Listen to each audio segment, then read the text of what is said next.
জোনবিলৰ পাৰৰ পৰা আমি দৃশ্যসমূহ দেখুৱাইছো যে জোনবিলৰ পাৰত আজি পাহাৰ ভৈয়ামৰ বিভিন্ন জাতি জনগোষ্ঠীৰ মাজত সমন্বয় হৈছে, পাহাৰ ভৈয়ামৰ সমন্বয় হৈছে, মত বিনিময় হৈছে আৰু বিনিময় প্ৰথা হৈছে। অৰ্থাৎ পাহাৰত যিসমূহ বয়বস্তু উৎপন্ন হয়, পাহাৰত উৎপন্ন হোৱা বয়বস্তুসমূহ পিঠিত বোজা বান্ধি লৈ আহিছে পাহাৰৰ মামা মামীসকলে। আৰু আমাৰ যি ভৈয়ামৰ যিসমূহ ইয়াত লোক আছে তেখেতসকল আহি ইয়াত নিজৰ ঘৰত যি পিঠা পনাকে ধৰি সেইসমূহ লৈ আহিছে আৰু সেই বস্তুৰ যি সামগ্ৰীৰ আদান প্ৰদান চলিছে সেয়াই নহয়, ইতিমধ্যে বিভিন্ন জাতি জনগোষ্ঠীৰ মাজত এক সমন্বয় চলিছে, বিভিন্ন জনগোষ্ঠীৰ মাজত কথাৰ আদান প্ৰদান চলিছে, মৰমৰ আদান প্ৰদান চলিছে বুলি ক'ব লাগিব। এয়া পাহাৰ ভৈয়ামৰ মিলনৰ লগে লগে এই জোনবিল মেলাই এক ঐতিহ্য বহন কৰিছে। বিভিন্ন গোভা দেউ ৰজাৰ দিনৰ পৰা আৰম্ভ হোৱা এই জোনবিল মেলাই এক তাৎপৰ্য বহন কৰিছে আৰু ঐতিহাসিক এই মেলাখনৰ এই সময়খিনি চাবৰ বাবে, এই সময়খিনিৰ সাক্ষী হ'বৰ বাবে বিভিন্ন প্ৰান্তৰ পৰা লোক আহে, বিভিন্ন প্ৰান্তৰ পৰা লোক আহি লোকে লোকাৰণ্য হৈ পৰে এই জোনবিল পাৰত। কি ক'ব, বিভিন্ন জাতি জনগোষ্ঠীৰ এক সমন্বয় বুলি ক'ব লাগিব এইখিনি এই জোনবিল পাৰত।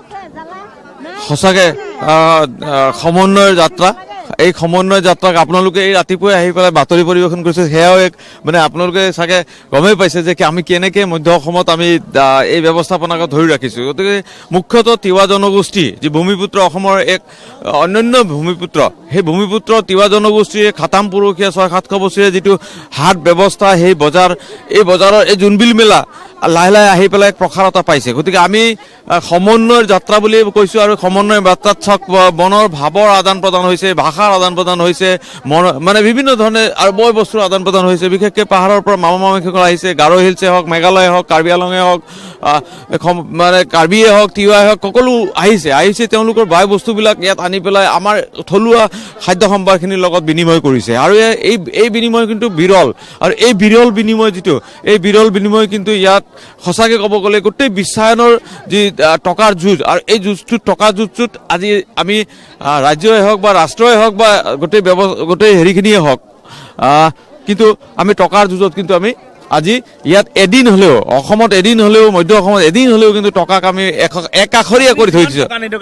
আজি ইয়াত টকাৰ মূল্য নাই, ইয়াত টকাৰ মূল্য নাই, ভাৱৰ মূল্য আদান প্ৰদান হৈছে। ইয়াতে বয় বস্তু নিজৰ আৰু গোটেই খাদ্য সম্ভাৰ আৰু গোটেইখিনি চব খাদ্য সম্ভাৰখিনি। গতিকে পথাৰ আৰু বজাৰ যি আমি কওঁ সচৰাচৰ সঁচাকৈ পেটৰ নিজৰ আখলৰ গোটেই বস্তুখিনি আছে। গতিকে সেই ক্ষেত্ৰত আমি এই সমন্বয় যাত্ৰা, খাদ্য সম্ভাৰৰ যি এই বিনিময়ৰ যাত্ৰা, এই বিনিময় প্ৰথাটো যাতে অসমত অহা অনাদিকাললৈ যদি ভালকৈ বৰ্তি থাকে সেয়া আশাবাদী। আৰু স্থানীয় দল সংগঠন, বিশেষকৈ তিৱা দল সংগঠনকে আদি কৰি অসমৰ যিখিনি থলুৱা দল সংগঠন আছে, বাকী গোটেইখিনিক লৈ পেলাই অসম চৰকাৰে খুব এটা ভাল পৰিকল্পিত হিচাপে বজাৰ যেনেকৈ বহিছে, এনেকৈ নহয়, আমি আৰু ভালকৈ বজাৰখন লৈ যাব পাৰিম বুলি আশাবাদী হৈ পেলাই মই মধ্য অসমৰ পৰা সকলোকে সম্ভাষণ জনাই মই তিৱা এই আমাৰ যি খাতাম পুৰুষীয়া ব্যৱস্থাপনা, এই ব্যৱস্থাপনালৈ আমন্ত্ৰণ জনাইছে। হয়, ইতিমধ্যে আমিও সেই দৃশ্যসমূহ দেখুৱাইছোঁ। আমিও বিচাৰোঁ যে এই ঐতিহ্যপূৰ্ণ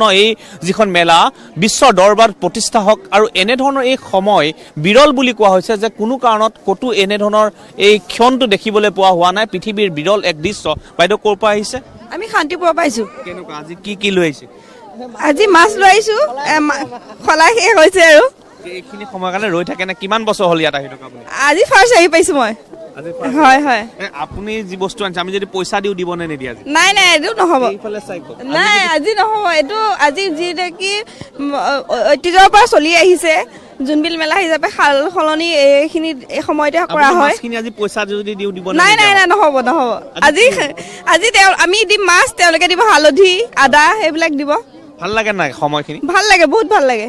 এয়াই আমি ইতিমধ্যে কৈছোঁ যে আপুনি যদি আজি হাতত ধন লৈ আহিছে, ধন টকা পইচা মুদ্ৰা লৈ আহিছে, সেয়া প্ৰচলন। আজি সেই টকাৰে আপুনি মাছো কিনিব নোৱাৰে, আপুনি কোনো বয় বস্তু ইয়াত কিনিব নোৱাৰে। কিছু সময়ৰ বাবে, মই পুনৰ কৈছোঁ, কিছু সময়ৰ বাবে সকলো অচল হৈ পৰিল ইয়াত। ধন টকা পইচা ইয়াত কেৱল বিনিময় চলিব। আপুনি হাতত যদি এটোপোলা পিঠা লৈ আহিছে, হয়তো ইয়াৰ পৰা এটোপোলা আপুনি হালধি লৈ যাব পাৰিব, আদা লৈ যাব পাৰিব, বা পাহাৰত যিসমূহ উৎপন্ন হয় জালুক লৈ যাব পাৰিব, আৰু কিছু সময়ৰ বাবে অচল হৈ পৰে ইয়াত সকলো মুদ্ৰা। আৰু এয়াই হৈছে ঐতিহ্য, আৰু এয়াই হৈছে পৰম্পৰা, এয়াই হৈছে জোনবিল পাৰৰ এক কাৰ্যসূচী যিটো কাৰ্যসূচীৰ বাবে সকলো ৰৈ থাকে জোনবিল পাৰৰ এই বিনিময় পথাৰ এই বজাৰখনৰ বাবে এই হাটখনৰ বাবে সকলো ৰৈ থাকে অপেক্ষা কৰি থাকে আৰু মই ইতিমধ্যে উল্লেখ কৰিছোঁ যে বিভিন্ন প্ৰান্তৰ পৰা ইয়াত লোকসকল লোকাৰণ্য হয় আৰু একাংশ আহে ইয়াত পৰ্যটক আহে একাংশ ইয়াত চাবলৈ আহে এই সময়খিনিৰ সাক্ষী হ'বলৈ আহে এয়া হৈছে জোনবিল পাৰ আৰু আমি জোনবিল পাৰৰ পৰাই প্ৰতিটো দৃশ্য দেখুৱাই যাবৰ কাৰণে চেষ্টা চলাম আমাৰ দৰ্শকসকলৰ বাবে